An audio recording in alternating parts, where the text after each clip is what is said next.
ஒரு மன்னனுக்கு ஒரு மனிதனுக்கு கிடைக்கிற அதிர்ஷ்டத்தை எப்படி அவன் பயன்படுத்துறான் அப்படின்றத தெரிஞ்சுக்கணும்னு ரொம்ப ஆகும். அதுக்காக 2 ரொட்டி துண்டுகள வர வச்சு, அதுல ஒண்ணுல வைரக்கற்கள பதிக்க வச்சார். பிறகு ஒரு பணியாளன கூப்பிட்டு, அந்த 2 ரொட்டி துண்டுகளையும் குடுத்து, அதுல கனமா இருக்கிறத தகுந்த கண்ணியமான ஒரு மனிதனுக்கும், இன்னொன்ன பிச்சைக்காரனுக்கும் குடுன்னு சொன்னான். பிறகு அந்த பணியாளன் வைரக்கற்கள் இருக்கிற ரொட்டி துண்ட நீண்ட தாடியோட இருக்க சாமியார் மாரி இருக்க ஒரு ஆளுக்கும், நார்மலான ரொட்டி துண்ட ஒரு பிச்சைக்காரனுக்கும் குடுத்தான். அந்த சாமியாரு அந்த ரொட்டி துண்ட எடுத்து பார்த்துட்டு, ஐயோ! சரியா பக்குவப்படாதா, கனமா இருக்கு அப்படின்னு யோசிச்சவரு, அந்த பிச்சைக்காரன் கிராஸ் பண்ணிட்டு இருக்கும்போது அவன கூப்பிட்டு, இது ரொம்ப கனமா இருக்கு. எனக்கு அவ்வளவு பசி இல்ல.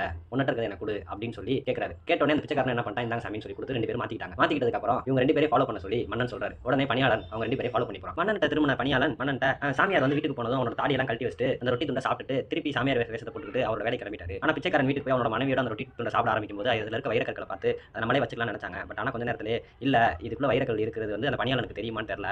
அப்படி தெரியாது அப்படின்னா அத அவர்ட்ட சொல்லணும். அப்படி அவர் தெரிஞ்சே அத வச்சிருந்தாரு அப்படின்னா இது அந்த சாமியாருக்கு சேர வேண்டியது. இது என்னன்றத விசாரிக்கணும் அப்படின்னு சொன்னதா மன்னன்ட்ட சொல்றாங்க. இத கேட்ட மன்னன் தெய்வத்தின் அருளால ஒரு போலி சாமியார்ட்ட வைரக்கல் சிக்கிறது தடுக்கப்பட்டுருச்சு அப்படின்னு சொல்லிட்டு அந்த பிச்சைக்காரனை வர சொல்லி அந்த வைரக்கற்களை அவனே வச்சுக்க சொல்லி மேலும் அவன் குணத்தை பாராட்டி நிறைய பரிசுகள் வழங்கினாரு.